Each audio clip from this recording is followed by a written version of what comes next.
Good morning વિદ્યાર્થીનો. ધોરણ 10 chapter 12ના આજે આપણે સેકન્ડ પાર્ટમાં આવી જઈએ. જુઓ, અત્યાર સુધી મેં તમને સુગ્રથિત રીતે નિવેશ કઈ રીતે કરવામાં આવે છે એ વિશેની માહિતી સમજાવી. એટલે કે ઇનપુટ વિધેય કઈ રીતે કરવામાં આવે છે, કોઈ પણ ડેટા તમે કઈ રીતે ઇનપુટ કરી શકો તે વિશેની માહિતી તમને લાસ્ટ આપણું જે વિડીયો હતો એમાં આપણે જોયું. ઇનપુટ કરવા માટે આપણે જનરલી ગેટ કેર, ગેટ સી અને ગેટ્સ એ 4 કમાન્ડનો આપણે ઉપયોગ કરીએ છીએ, જેની મદદથી આપણે કોઈપણ પ્રકારનું ઇનપુટ માઉસ દ્વારા અથવા તો કીબોર્ડ દ્વારા મેળવતા હોઈએ છીએ. અને દરેક પ્રકારના કેરેક્ટર માટે કે દરેક પ્રકારના સ્ટ્રિંગ માટે અલગ અલગ પ્રકારના કમાન્ડનો ઉપયોગ કરતા હોઈએ છીએ. બરાબર, એ આપણે માહિતી જોઈ. તમે કોઈ પણ માહિતી લખો છો, માહિતી લખતી વખતે ઘણી વખત એવી પરિસ્થિતિ ઊભી થતી હોય છે કે જેમાં ઇનપુટ વિધેય વિશેષ ઉપયોગી બનતા નથી. એટલે કે તમે ગેટ કેર કે ગેચ કે ગેટ સી એનો ઉપયોગ કરી અને તમે મોટે ભાગે એકાદ અક્ષર મેળવી શકો છો. અને જ્યાં સુધી એ અક્ષર મેળવીએ અને એમાં જ્યાં સુધી તમે એન્ટર કી ના દબાવો ને ત્યાં સુધી એ અક્ષરો મળતા નથી, અથવા તો એ અક્ષરો તો મળે છે પણ ઘણી વખત માત્ર અક્ષર પૂરતી તમારી માહિતી નથી હોતી. ઘણી વખત તમારે એક કરતાં વધુ અક્ષરો પણ મેળવવા પડતા હોય છે. હવે એક કરતાં વધારે અક્ષર એટલે કે આખી શ્રેણી. તો આના માટે આપણે ગેટ્સ વિધેયનો ઉપયોગ કરીએ છીએ. પરંતુ દાખલા તરીકે તમારા ડેટાની અંદર એક અક્ષર પણ હોય, એક કરતાં વધારે અક્ષરો પણ હોય, અક્ષરોની શ્રેણી પણ હોય, તો ઉપયોગ કરતાં આ બધો ડેટા કઈ રીતે ઉમેરી શકે? પ્રોગ્રામર દ્વારા એવું તો શું કરવામાં આવતું હોય છે કે જ્યારે એક કરતાં વધારે ડેટા અલગ અલગ પ્રકારના હોય. હવે દાખલા તરીકે તમને અહીંયા એક્ઝામ્પલ આપ્યું છે કે 33 મુદ્રા અહેમદાબાદ. હવે તમે જોઈ શકો છો કે ન્યુમેરિક વેલ્યુ પણ છે, અક્ષરો પણ છે અને એક કરતાં વધારે ઘણા બધા મોટા અક્ષરો પણ છે, લાંબી સ્ટ્રિંગ પણ છે. તો આવો ડેટા ઉમેરવા માટે આપણે શું કરીએ છીએ? તો તેને માટે આપણે સુગ્રથિત નિવેશનો અહીં ઉપયોગ કરતા હોઈએ છીએ. દાખલા તરીકે પહેલું અહીંયા તમને આપ્યું છે, પ્રથમ ક્રમ તરીકે અનુક્રમ નંબર છે. પછી બીજા અને ત્રીજા ભાગની અંદર વિદ્યાર્થીનું નામ કરી દઈએ અને પછી શહેરનું નામ કરી દઈએ. આ બધી માહિતી લઈ લીધી. તો અહીં જોઈ શકાય છે કે અનુક્રમ અને પૂર્ણાંક પ્રકારનો ડેટા અને બાકીના જે બીજા ડેટા છે એ બધામાં અક્ષરો, એટલે બધાનો અહીં સમાવેશ કરવામાં આવે છે. પૂર્ણાંક પણ છે અને બીજા જે બંને ડેટા છે એમાં અક્ષરનો સમાવેશ કરતા હોય છે. તો આવી રીતે જ્યારે તમે એક કરતાં વધારે અલગ અલગ ફોર્મેટ મૂકતા હો તો ઉપયોગકર્તા દ્વારા નિવેશની માહિતી કોમ્પ્યુટર પ્રોગ્રામર કઈ રીતે વાંચે છે? તો એ વાંચવા માટે આપણે અહીં ચોક્કસ પ્રકારના ફંક્શન ઉપયોગ કરીએ છીએ, જેને આપણે સ્કેનફ કહીએ છીએ. આ પ્રકારનો ડેટા મેળવવા માટે સી ભાષાની અંદર સુગ્રથિત નિવેશ, જેને ફોર્મેટેડ ઇનપુટ વિધેય નામની સુવિધા પૂરી પાડવામાં છે. ફોર્મેટેડ ઇનપુટ વિધેય જ્યારે પણ વાપરવું હોય ત્યારે તમારે સ્કેનફ ફંક્શન ઉપયોગ કરવો પડતો હોય છે. અને પ્રોગ્રામની અંદર સ્કેનફ ફંક્શન દ્વારા જે કંઈ પણ માહિતી તમે લખો છો એ માહિતીને વાંચી આપવાનું કાર્ય કરે છે. સ્કેનફ ફંક્શનનો અર્થ એ થાય છે કે સ્કેન ફોર્મેટેડ.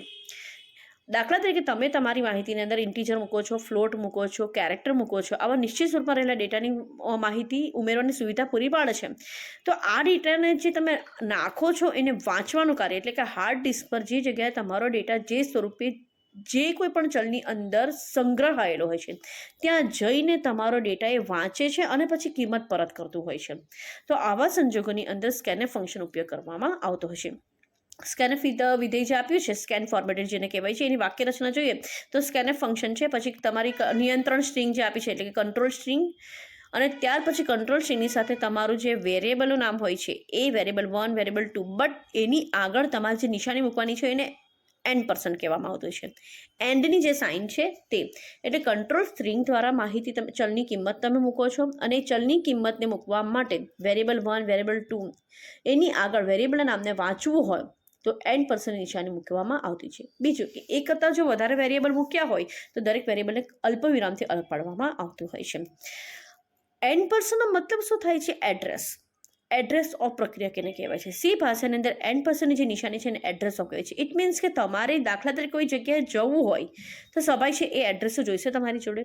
તો મેમરીમાં હાર્ડ ડિસ્કની અંદર જે જગ્યાએ તમારા ચલની કિંમતનો સંગ્રહ થયેલો હોય છે ત્યાં જઈને સ્કેનફ ફંક્શન %નો ઉપયોગ કરીને કિંમત વાંચીને આવશે અને પછી એ સ્થાન પર જે કિંમત છે એ વાંચી અને ડેટા તમને પરત કરતું હોય છે. દાખલા તરીકે તમને અહીં આપી છે વેરિયેબલનું નામ, માની લો કે રોલ નંબર છે, બરાબર છે. પછી વેલ્યુ આપી છે 33 અને આ 33 મેમરીની સંરચના કરતી વખતે 2345 નંબરની પ્લેસ ઉપર એ કિંમત મુકાયેલી છે. મેમરી સ્થાનમાં એ સ્વરૂપે એનો સંગ્રહ થયેલો હોય છે. આપણે જોઈ શકીએ છીએ કે હાર્ડ ડિસ્કમાં નાના નાના ડોટ્સ હોય છે અને એ ડોટ્સની અંદર દરેક પ્રકારના ચલનો સંગ્રહ, જે તમે ચલની કિંમત હશો એ મેમરી સ્થાનમાં એ જગ્યાએ જઈને સંગ્રહાતું હોય છે. રોલ નંબર ચલનું નામ છે, 33 એની કિંમત છે, અને જો ચલનો વાસ્તવિક કિંમતનો જે સંગ્રહ છે, જે મેમરી સ્થાન છે, એ 2345 નંબરનું છે. બરાબર, એને પર સંગ્રહ થયેલો છે. વન ટાઈપ ઓફ એક્ઝામ્પલ છે, એને તમારે સમજવાનું છે, એ વસ્તુને પરમેનન્ટ નથી બનાવી દેવાની, ફક્ત સમજૂતી છે. આ એક સંખ્યા જે આપી છે માત્ર એક્ઝામ્પલ છે. કોમ્પ્યુટરમાં તમે જે કંઈ પણ ડેટા નાખો છો ને એ કોઈ પણ જગ્યાએ કોઈ પણ મેમરી સ્થાનમાં એનો સંગ્રહ થતો હોય છે. એવું નહીં કે આ જ નંબર પર એનો સંગ્રહ થાય. It's a one type of an example. C ભાષામાં દરેક ચલને તેના નામ અને મેમરી સ્થાન દ્વારા વ્યાખ્યાયિત કરવામાં આવે છે. જ્યારે પ્રોગ્રામમાં ચલના નામનો ઉલ્લેખ કરવામાં આવે છે ત્યારે સી કમ્પાઇલર પ્રક્રિયા માટે ચલના મેમરી સ્થાનનો ઉપયોગ કરે છે. હવે જે જગ્યાએ તમારી માહિતી સંગ્રહાયેલી છે એને મેમરી સ્થાન કહેવામાં આવતું હોય છે. મેમરી સ્થાન પર જવું તો પડે ને. મેમરી સ્થાન પર જવા માટે એડ્રેસ ઓફનો ઉપયોગ કરવામાં આવે છે. એડ્રેસનો ઉપયોગ કરવો હોય તો N% તમે વાપરો છો. હવે એડ્રેસ ઓફ કઈ રીતે કામ કરે છે એ સી પોઇન્ટરમાં શીખવામાં આવે છે. અત્યારે ફક્ત એટલું સમજી દો કે મેમરી સ્થાનમાં ચલની જે જગ્યાએ સંગ્રહ થયેલો છે ત્યાં જઈને એની કિંમત લાવવાનું, વાંચવાનું કામ સ્કેનર ફંક્શન કરે છે. કંટ્રોલ સ્ટ્રિંગને ફોર્મેટ સ્ટ્રિંગ તરીકે પણ ઓળખવામાં આવતું હોય છે. જે આપેલ જે કંઈ પણ ડેટા છે એનું એ ઇનપુટનો અનુવાદ કરીને કમ્પાઇલરને આપણા સ્વરૂપમાં ડેટા ફેરવવામાં મદદ બનતું હોય છે. ઇનપુટ દરમિયાન ચલની જે કંઈ પણ કિંમત હોય છે એને ક્રમ સ્પષ્ટ કરવાનું કાર્ય પણ કંટ્રોલ સ્ટ્રિંગનું છે. દરેક ફોર્મેટમાં ડેટા ટાઈપને સ્પષ્ટ કરતા અક્ષરની આગળ % નિશાની ઉમેરવામાં આવતી હોય છે. એટલે તમે જોઈ શકો છો કે જો તમારે પૂર્ણાંક ડેટા હોય તો %D મૂકીએ છીએ ચલની કિંમત માટે. અપૂર્ણાંક ડેટા હોય તો %F મૂકીએ છીએ. જો અક્ષરનું વાંચન કરવાનું હોય છે, કેરેક્ટર છે, તો %C મૂકીએ છીએ. અને સ્ટ્રિંગ હોય તો %S મૂકીએ છીએ. હવે કયો ડેટા પૂર્ણાંક છે, અપૂર્ણાંક છે એ બધાને ખબર છે. બીજું, ઘણી વખત તમારે લોંગ ડબલ મૂકવાનું હોય, ડબલ અથવા લોંગ ડબલ મૂકવાનું હોય તો %LF કરીએ છીએ. દરેક પ્રકારના ડેટા માટે સ્કેનર ફંક્શનની અંદર અલગ અલગ ડેટા ટાઈપ આપવામાં આવી છે અને %ની સાઇન સાથે.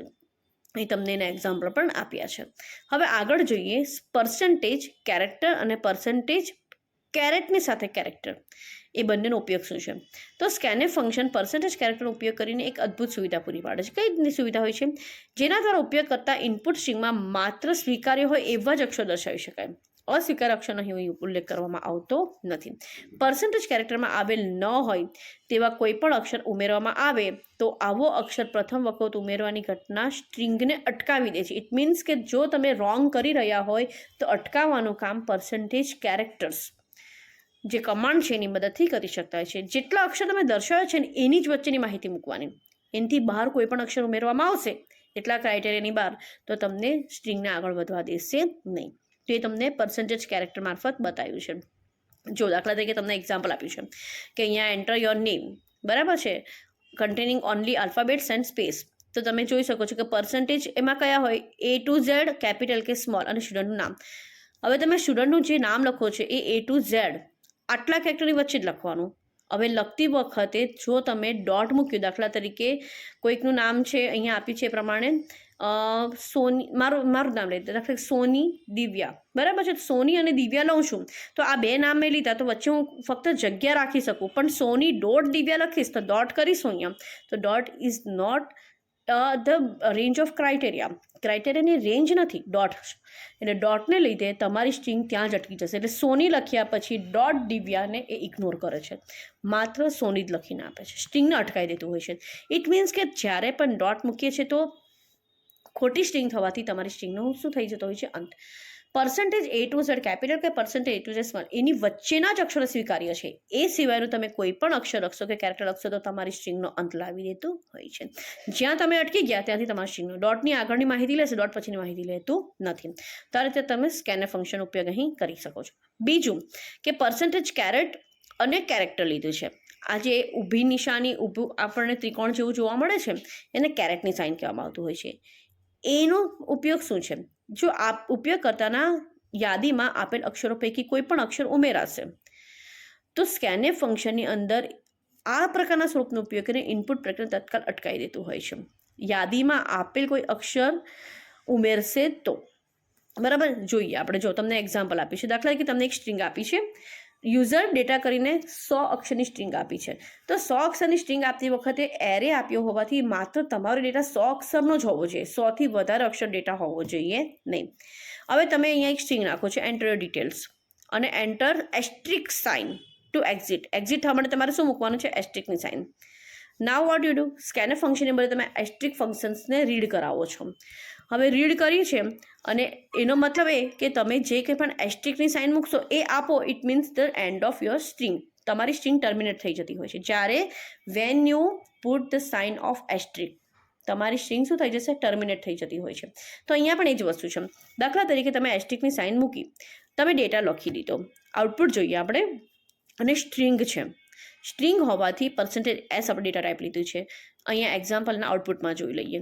તો જો તમે સ્ટાર્ટ કર્યું, કમ્પાઇલ કર્યું જીસીસી કરીને, ત્યાર પછી તમે આઉટપુટ જુઓ છો.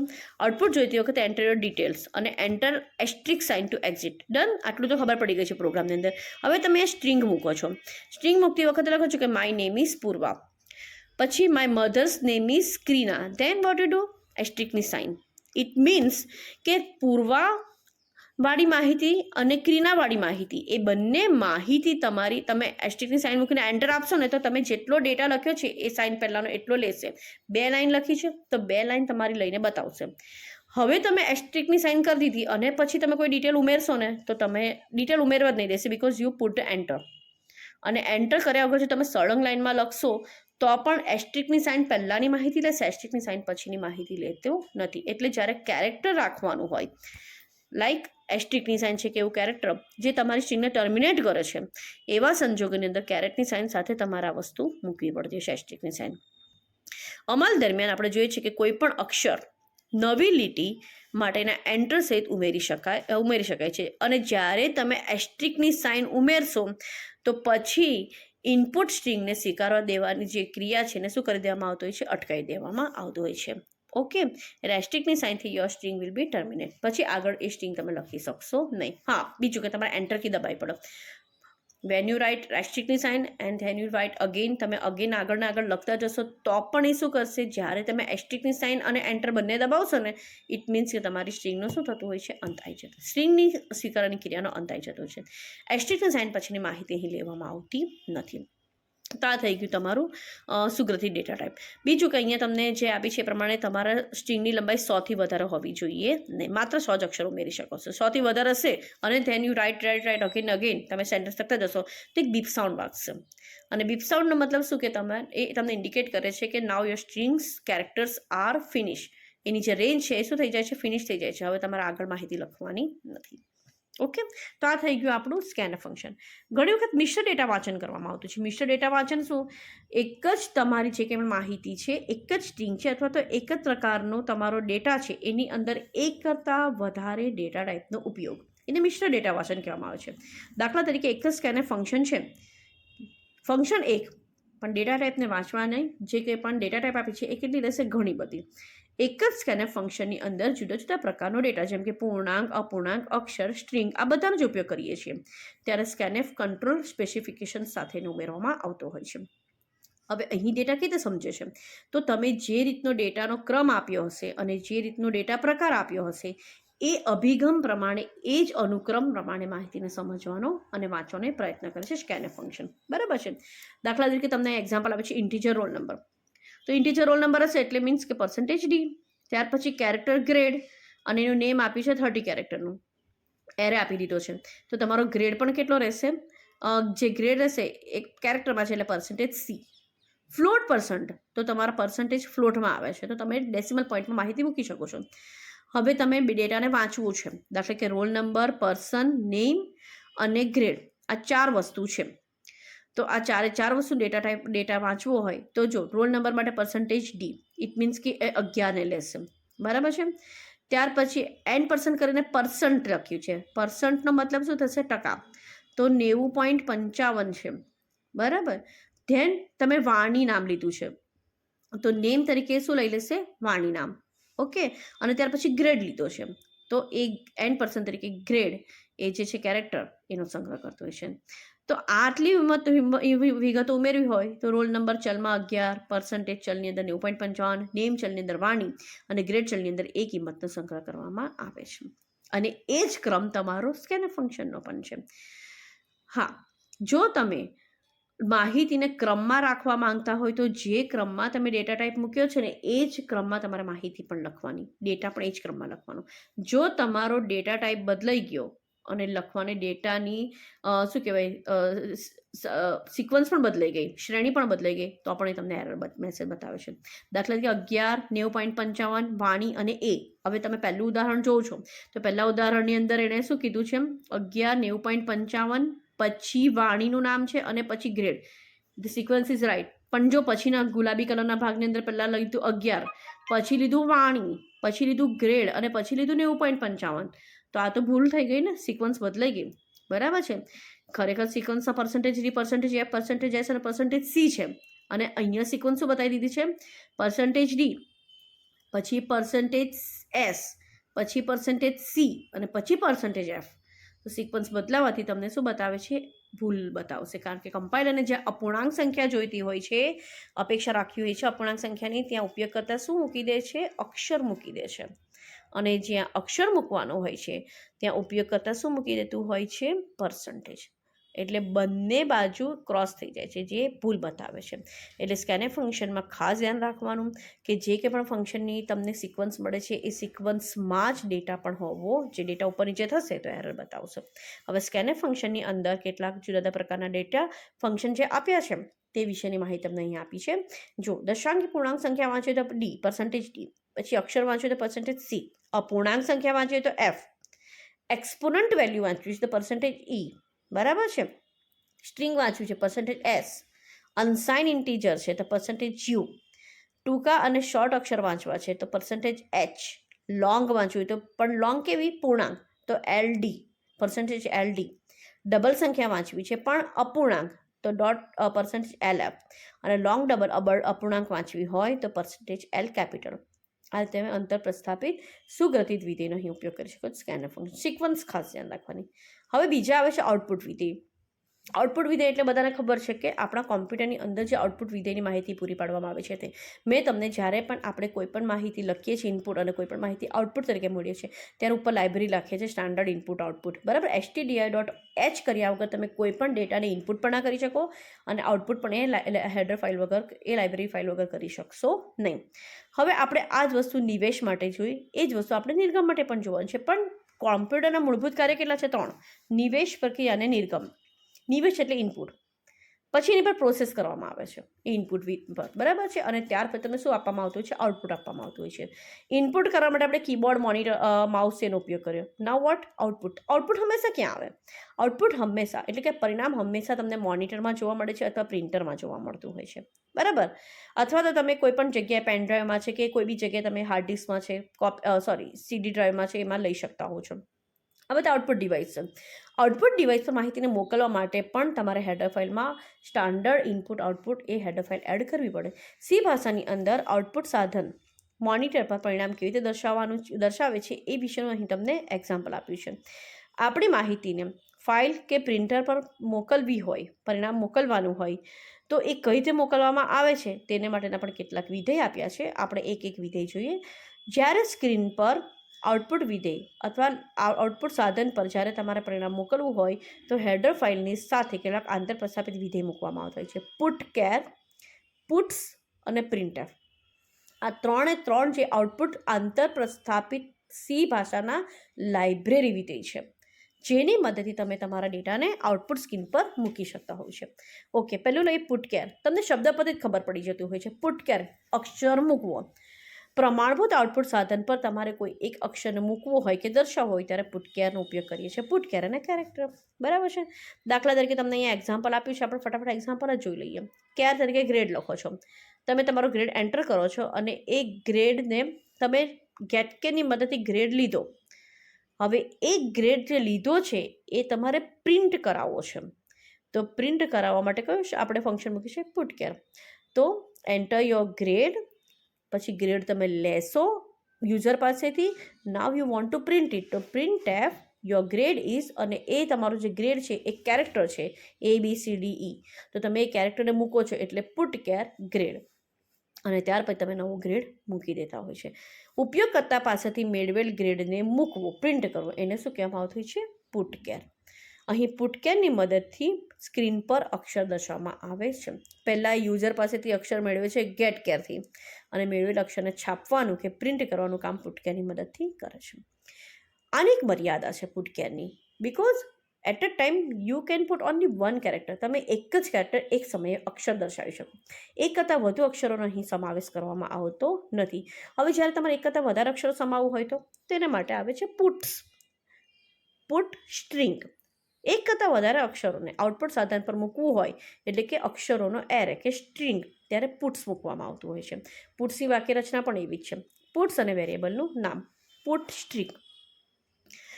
પુટ્સનો મતલબ જ્યાં સુધી તમે સ્ટ્રિંગ જે આપી છે, એરે આપી છે, એને નલ અક્ષર ના આવે ત્યાં સુધી તમે સ્ટ્રિંગમાં આપેલી જે કે પણ માહિતી છે એને છાપવાનું, મોનિટર પર છાપવાનું એ કામ કરે છે. એનું કામ પણ છાપવાનું છે, પણ ક્યાં સુધી? જ્યાં તમે નલ કેરેક્ટર ના આપો ત્યાં સુધી. એટલે કે કંઈ પણ ના કિંમત લખો ત્યાં સુધી પુટ્સ એ તમે અક્ષરો પર એક કરતાં વધારે સ્ક્રીન દર્શાવતું રહેતું છે. અને જ્યારે એને નલ કેરેક્ટર, ઇટ મીન્સ કે એને કોઈ કેરેક્ટર ના મળે ત્યારે સ્ટ્રિંગનો શું લાવી દેવામાં આવતો હોય છે? અંત આવી દેવામાં આવતો હોય છે. એક્ઝામ્પલમાં જોઈ લઈએ. જો કેરેટ કરીને સ્ટ્રિંગ રાખી છે 20, ઇટ મીન્સ એરે આપ્યો છે 20, તો તમારા સ્ટેટનું નામ 20થી વધારે અક્ષરનું હોવું જોઈએ નહીં. હવે તમે ગેટ્સની જો પુટ્સ અને ગેટ્સ, કેરેક્ટર મેળવવું હોય તો ગેટ કેર, અને તમારે સ્ટ્રિંગ મેળવવી હોય તો ગેટ્સ. તો ગેટ્સ અને સ્ટેટનું નામ લીધું, બરાબર છે? એટલે ગેટ્સ સ્ટેટ નેમ. ત્યાર પછી તમે પ્રિન્ટ કરો છો કે યોર સ્ટેટ નેમ ઇઝ, અને પુટ્સની મદદથી તમે સ્ટેટનું જે સ્ટ્રિંગ છે એ મૂકી દો છો. હવે એ ઉપયોગકર્તા પાસેથી સ્ટ્રિંગ લે છે, એટલે gets enter your state name Gujarat, અને ત્યાર પછી તમે એને એન્ટર આપશો એટલે your state name is Gujarat. Okay, આ થઈ ગયું. તો હવે ગુજરાત પછી તમે કોઈ માહિતી નથી લખતા, ઇટ મીન્સ નલ કેરેક્ટર, અને નલ કેરેક્ટરથી તમારે હવે સ્ટ્રિંગનો શું થઈ ગયો? અંત આવી જતો હોય છે. તો ગેટ્સનો ઉપયોગ કરીને તમે સ્ટ્રિંગ મેળવો છો, એ અક્ષરોને વાંચે છે, આપેલ ચલમાં સંગ્રહ કરે છે, અને પુટ્સની મદદથી એ માહિતીને મૂકી દેતું હોય છે. બરાબર છે? તો આ પુટનો ઉપયોગ પણ શું છે? પ્રિન્ટએફ ફંક્શન છે. અને છેલ્લે આવે છે પ્રિન્ટએફ ફંક્શન. એ તો બધાને ખબર છે. સ્ક્રીન ઉપર સુગ્રથિત ફોર્મેટેડ પરિણામ દર્શાવવા માટે પ્રિન્ટએફનું ફંક્શન. પ્રિન્ટએફનું કાર્ય શું છે? છાપવાનું. બરાબર? એટલે પ્રિન્ટએફ તમારી control string, variable 1, variable 2 up to variable n સુધીનું. તો જ્યારે આપણી માહિતી ચલ હોય, અચળ હોય કે પદાવલી સ્વરૂપની હોય, કોઈ પણ પ્રકારની પરિણામની ગોઠવણ કરવાની હોય, એની સ્પષ્ટતા કરવામાં આવતી, તો કંટ્રોલ સ્ટ્રિંગની અંદર એક કરતાં વધારે તમામ ઘટકોનો ઉપયોગ કરવા માટે, અક્ષરોને મોનિટર પર દર્શાવવા માટે, અને દરેક ચલના ફોર્મેટનો સ્વીકાર કરવા માટે પ્રિન્ટએફ ફંક્શન અહીં ઉપયોગ કરવામાં આવે છે. બરાબર છે? પ્રિન્ટએફ ફંક્શન એ ન્યુલિટી માટે છે, ટેબ માટે છે, અને બેકસ્પેસ માટે છે. તો એના માટેના અલગ અલગ પ્રકારના તમે ટેબ પણ આપ્યા છે. માહિતીને છાપવું હોય તેને માટે આપણે પ્રિન્ટએફ ફંક્શન વાપરીએ છીએ, એ ખાસ ધ્યાન રાખવાનું. પ્રિન્ટએફ ફંક્શન પણ સ્કેનર ફંક્શનની જેમ ચોક્કસ સિક્વન્સમાં વાંચે છે માહિતીના.